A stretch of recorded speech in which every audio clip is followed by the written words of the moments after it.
আমি চেষ্টা করছি এই পার্কের ভিতরটা দেখানোর। আপনারা দেখতে পাচ্ছেন এখন এই পার্কে বৃষ্টি নেমেছে, যদিও এটা খুব এখন সিম্পল একটা ব্যাপার, বিকজ এখন বৈশাখ মাস এবং জ্যৈষ্ঠ মাসের যে প্রবণতা এবং আমের সময়, রাজশাহী এমনিতে আমের জন্য বিখ্যাত। তো আমি চেষ্টা করবো এই বৃষ্টির ভিতরেই আপনাদেরকে অথেন্টিক পিওর এই পদ্মা পার্ক দেখানোর।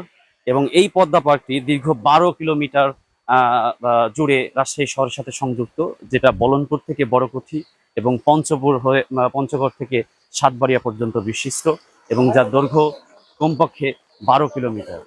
তো আমরা চেষ্টা করব, যদিও এখন এখানে বৃষ্টি হচ্ছে, তারপরেও দেখানোর চেষ্টা করবো। আপনারা দেখতে পাচ্ছেন বৃষ্টির কারণে সবাই কম বেশি তাদের ব্যবসায়িক যে প্রতিষ্ঠানগুলো সেগুলো বন্ধ করে দিয়েছে, তারপরেও আমরা থামি নাই। বিকজ অফ আমরা চেষ্টা করছি এই বৃষ্টির ভিতরে সর্বোচ্চটা যতটুকু অথেন্টিক এবং ব্যাপারটা দেখানো যেতে পারে for the audience, that's gonna be impact for everyone.